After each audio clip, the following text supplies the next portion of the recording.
Ayan guys, good morning po at isang mapagpalang araw po sa ating lahat. At for today's video nga guys ay magluluto po tayo ng kalderetang pabo.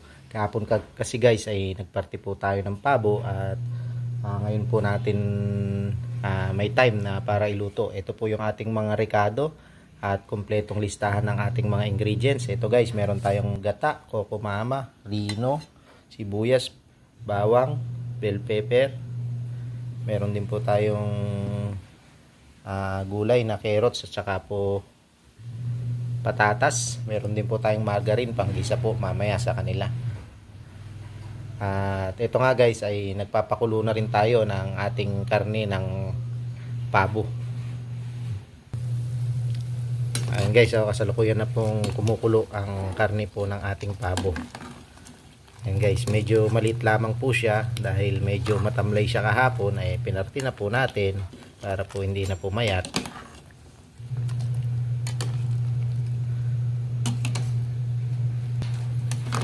Ayan guys, hintayin lang natin itong kumulo at lumambot. Bayaan lang po natin dito. At i-prepare po muna natin yung ating pong mga gagamiting rekado. Ayan guys, lilinisin ko muna tong gulay natin at para mamaya po ay makapaggisa na po tayo. Bali piprito natin guys tong ating mga gulay at gigisa po natin yung ating karne. Ayan guys, na-prepare na po natin tong ating mga gulay. Ito na po yung ating bawang, sibuyas, luya. Ayan, bell pepper, meron po tayong konting luya. At ito po yung ating mga gulay. Bali guys, piprito lang po natin itong carrots saka patatas. At magpainit lang po tayo ng kawali. Ayan guys, painit lang po tayo ng kawali at piprito po natin yung ating mga gulay. Ayan guys, maglagay lang tayo ng konting mantika dahil mamaya po yung margarine po ang ating pang gigisa. Ayan, pagpiprito lang po natin ito sa ating pong patatas at carrots. Ayan guys, minsanan na po nating hiulog tong ating patatas at po at mapalsikan tayo. Piprito lang natin to guys para madali pong maluto ang ating mga gulay.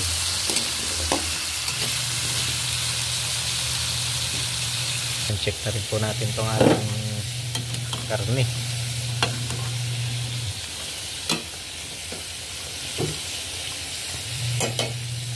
Ayan lang po natin kumukulo rito.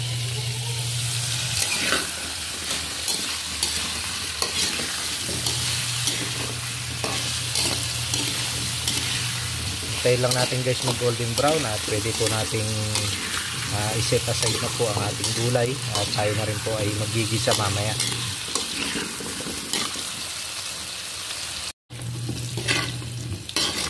Yan guys, pwede na po ito. Patayin muna natin at iset aside muna natin ang ating pong gulay. Ayan, dito na rin po tayo magigisa at dadagdagan lang po natin ng pampalasa po na margarine.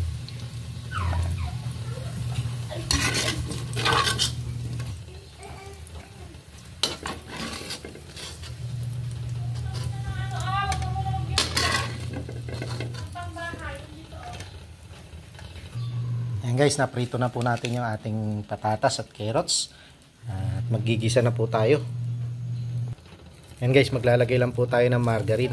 Ayan, tansyahin lang po natin. Ating ilalagay. Ayan. Para po malinamnam ang ating kaldereta.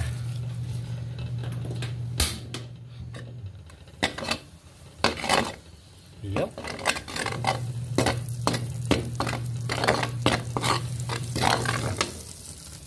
At ito guys, pwede na rin natin tong patayin. At dito na po natin tuluyang pakuluan sa paggigisahan po natin. Off na natin guys. Ayan. Tanggalin po natin dyan at ilipat po natin dito para masangkot siya po nating mabuti.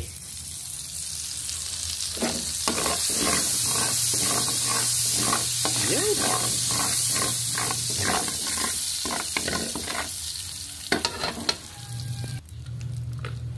Guys, lagay na po na natin tong ating bawang. Sabay na rin po natin sibuyas.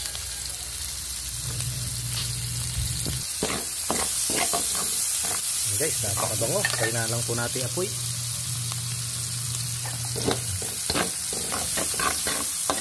Medyo nasunog na yung ating kawali. Ayan, lagyan na rin po natin ng konting luya.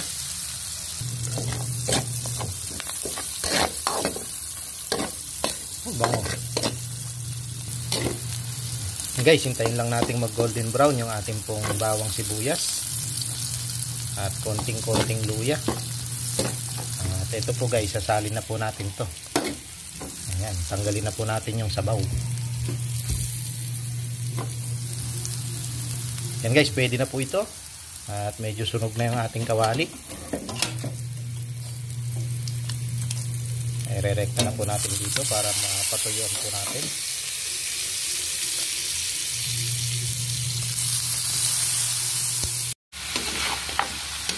Guys, isang kutsa lang nating mabuti para lumabas po yung kanyang mantika. At mamaya maya po ay pwede na tayo magdagdag ng toyo.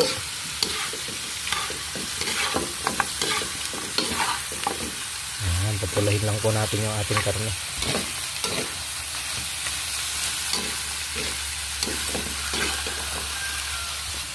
Guys, add na po tayo ng toyo at medyo naluto na ang ating mga ricado.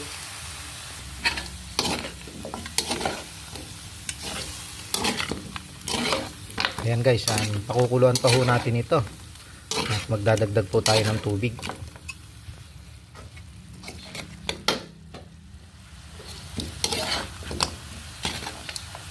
Guys, nalagyan na po natin ng toyo. Ayan, magdadagdag po tayo ngayon ng tubig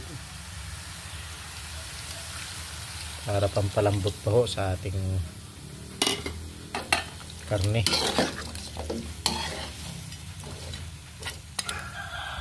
Yan guys, takpan muna natin at pabayaan lang po natin kumulo.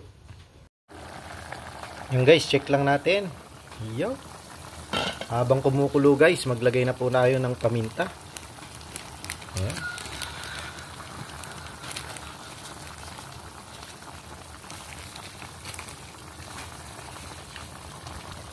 At maglagay na rin po tayo ng laurel para po bumago ang ating lutuing kaldereta pabo.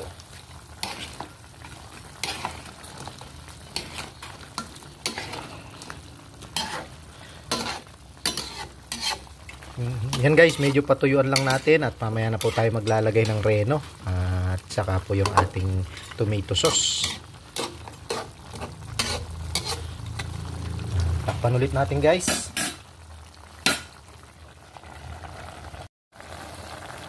Ayan guys, check lang po natin.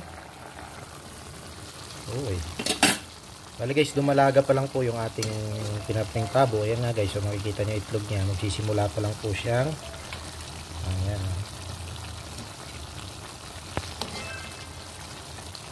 Okay, so yun pa lang yung mga itlog niya. Kaya medyo malambot pa naman po yung ating pabo. At ngayon nga po ay pwede na nating ilagay yung ating itong mga ricado gaya po ng ating tomato paste at reno. Okay, ito po yung ating reno. Lagay na po natin dito. Oh.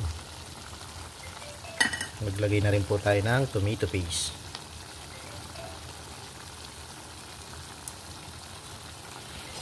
Guys, haluin lang po natin para lumasa na po yung ating kalderetang pabo.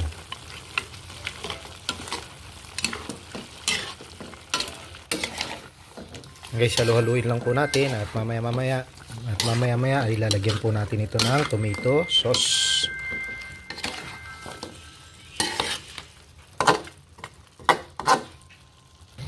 At ayan nga guys, maglalagay na rin po tayo ng tomato sauce. Ayan.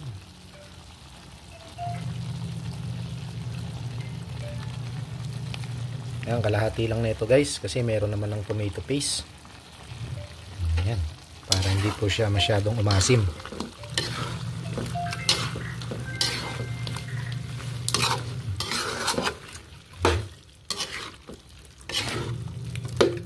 Pahinaan lang po natin yung apoy.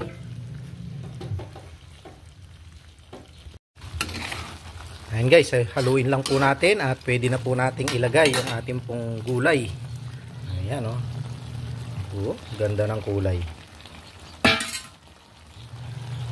At syempre guys, lalagay na rin po natin tong ating gata. Yan guys, tuloy-tuloy lang po yung paghahalo para po hindi po dumikit yung ating pong kalderetang pabo. Tintayin po nating matuyo at maluto po yung gata.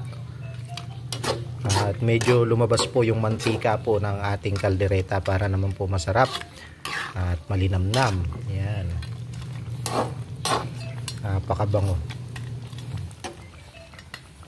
Yan guys, sa pagkakataon pong ito, medyo mahina na lang po yung apoy para po hindi mabilis maluto yung ilalim. At malapot na malapot po yung ating kalderetang pabo. Takpan muna natin guys.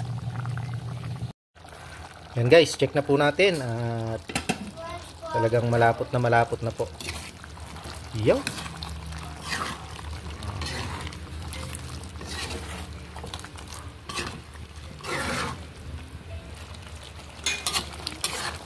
Ayan guys, check lang po natin yung ating pong mga gulay. Yan guys, malambot na po siya. Yung ating pong patatas. Ayan. At napakabango po ng ating kalderetang pabo. At ayan nga po, ay ready to serve na po ang ating lutuing ulam ngayon. At kain na po tayo. At maraming salamat po sa lahat po ng nakarating dito po sa ating dulo ng ating video. Pa-comment naman po kayo kung saan kayo lugar para alam natin kung saan po nakarating ang ating video ngayon. Maraming salamat po at hanggang sa muli po. Paalam na po. Guys, kain na po tayo. Yeah. Sarap. Ayan guys, kain na po tayo at gutom na si Kuya Mat. Kain na, Mat.